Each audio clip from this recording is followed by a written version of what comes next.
Hello, and welcome to this Staropolska channel video, where we will start to examine some techniques for finding historical places on maps.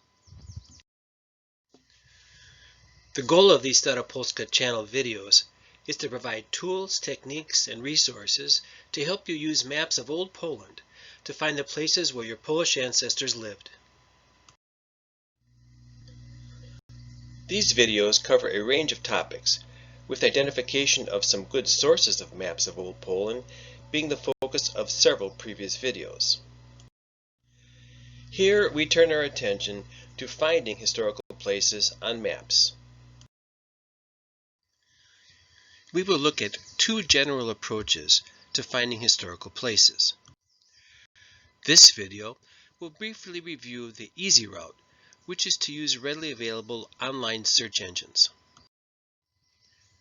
Our next video will examine two tools that can help us use old maps to find historical places.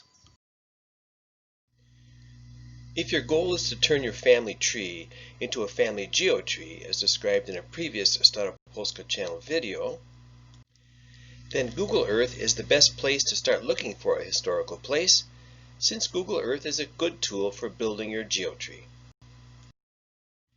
Just enter the name of the historical place in the search box and see what Google Earth comes up with.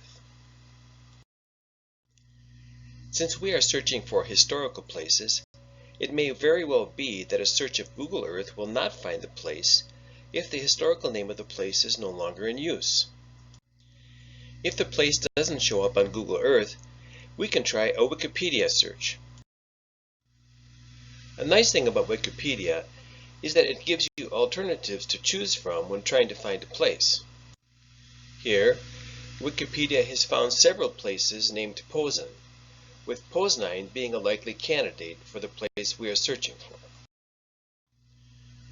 When you get to the place you are looking for on Wikipedia, you can copy and paste the location of the place into Google Earth to go to the place, where you can then put a push pin on your family geotree.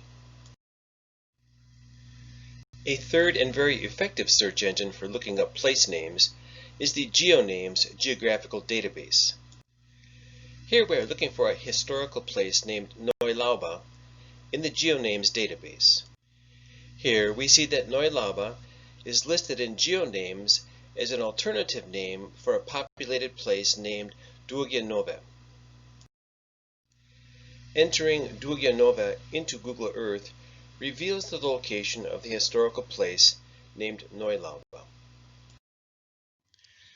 That's all well and good, but what happens when the place you are looking for doesn't show up in any of these search engines? Here we are trying to find the place named Schweinert, which doesn't appear in any of our search engines. When you strike out with search engines, that's when you need to resort to searching old maps. The next video in this series focuses on two tools that can help such a search. But before leaving the topic of search engines, we will touch on one way to help you capture the fruits of your labors and to share these fruits with others interested in tracking down where their ancestors came from. As we just saw, Schweinert does not show up in any of our search engines, but an examination of Google Earth reveals a place named Świniary, which an old map shows as being in the same area as the historical place named Schweinert. So, Schweinert must be the old name for modern Świniary. So our search has revealed information that may be of benefit to others. But how can we share this knowledge?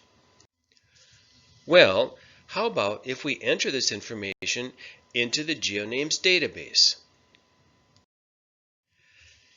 GeoNames has a decent user manual that shows you how to perform a variety of tasks.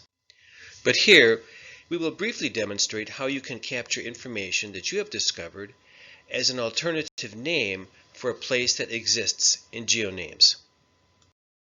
we search geonames for Świniary, we see a number of places in Poland with this name. But we do see one with the alternate name Svinart, which is pretty close to Schweinert. And if we check the geonames location against Google Earth, we can be pretty sure this is the place that we are looking for. If we click on the place, and then click on the map icon, we see that we have found the Świniary that we are looking for. Now click on the Update button, and then click on Alternate Names, click on the plus sign, enter your information, and click the check mark. Your information now appears in the GeoNames database for you and all others to see and use. This video has been incorporated into the Staropolska YouTube channel, which consists of an ongoing series that provides you with tools, techniques, and resources to help you use maps of Old Poland to find the places where your Polish ancestors lived. We hope you find this video to be helpful, and join us for additional videos on this channel. And as always, please subscribe to find out when new videos are available.